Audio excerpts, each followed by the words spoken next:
LubbCityTx here with some siding work. Alright, I got a titanium bit on my multi-tool there. You can see my Bluetooth ring that makes filming content easy. I've got a 4-inch metal cut grinding blade, or a blade there, cutting blade. Don't forget to wear some eye protection and of course some gloves, man. I do things a little unorthodox, so you can see up there right above my head, man, while I'm tearing this siding out, that right there is where I'll be floating in with some mortar. I will be tearing out some of this wood here and replacing it with some leftover plywood because I am on a budget. But I'm not going to cut the whole thing out, again, because I am on a budget. That one there is buried in concrete, so I'm going to use my tools here to cut that thing out. Again, I am on a budget, so I'm using material that I had left over from jobs. I've got some leftover siding, some leftover plywood, some leftover metal lath, some leftover mortar, and you guys will see exactly what I'm going to do with that. So right here, we're just cutting this piece out, and you can see the rotted area up above.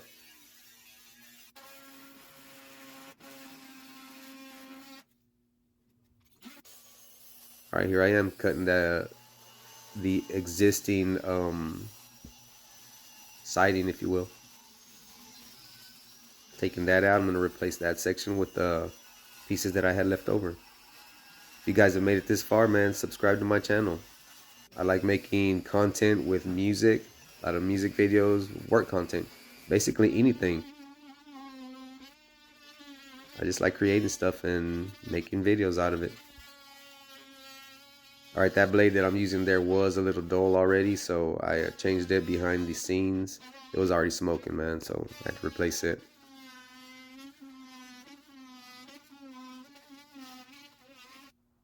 Alright, got it cut out. Now I'm going to go back with the plywood. Some 2x4s first. These were actually left over from a job as well. Had about 30 of these left over.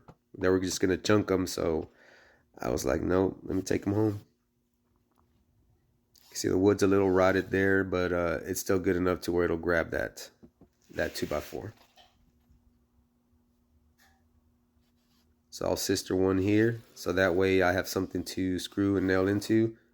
And I will sister one on the opposite side as well, just so it makes my screwing in the plywood a lot easier. And I don't have to mess with the one right there to the right of me. I can leave it alone.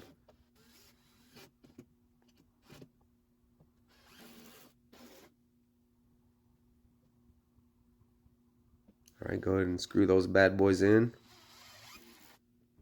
LubbCityTx. Subscribe to my channel if you like my content. Do a little bit of everything. Ride motorcycles, mess with guitars. I just like to do stuff. Alright, so those pieces of plywood, I did not have to cut the width. Those were freebies. I am cutting the top off though, and then notching out a little bit around existing wood. Mark it, cut it. You can see there, that's an L cut. So just notching around some wood up at the top.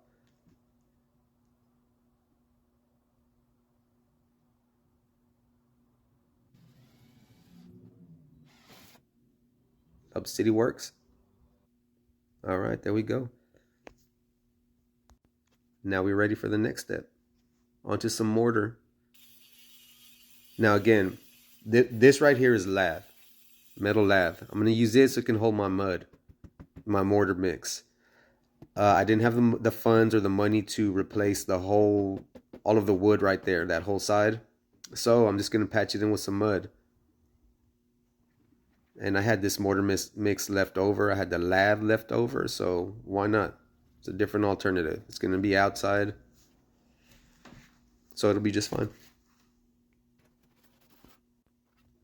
All right, once you got your lath nailed on and mud mixed up, go ahead and mash it in really, really good, all the way till it starts to push out of the lath.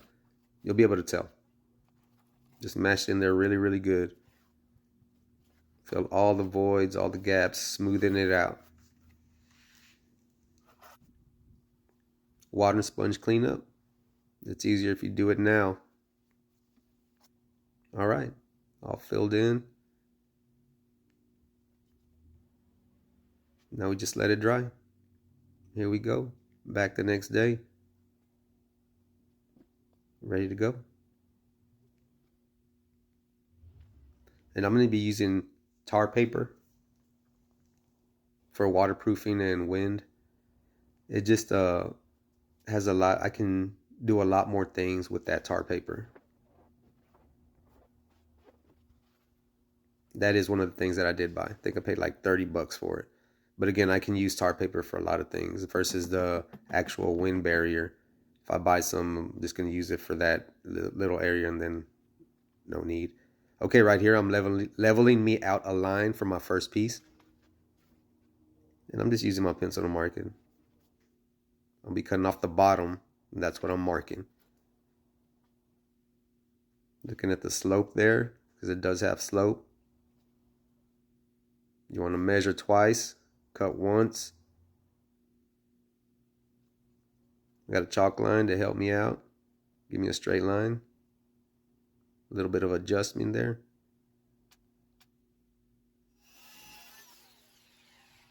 All right, cut our first piece.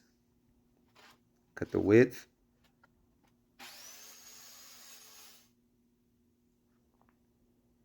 Okay, right here I'm just marking some lines so that I know where to nail. So I'm just not all over the place. You can look at your studs for that. Okay, right here I'm adjusting my first piece, leveling it out. All right. I did glue each piece just because it's such a small area and this is my home, so I did glue each piece before I stacked it. And you just repeat the process. Cut, stack, nail, cut, stack, nail, all the way up. And once your first piece is level, then you should be good. All right, guys, if you made it this far, again, subscribe to my channel, LubbCityWorks. Do a little bit of everything. That's why I call it LubbCityWorks. I dabble in a little bit of everything. And if you guys ever have questions or anything, man, I'll respond. I like checking things out and investigating, if you will. All right, getting to the top, already to the end.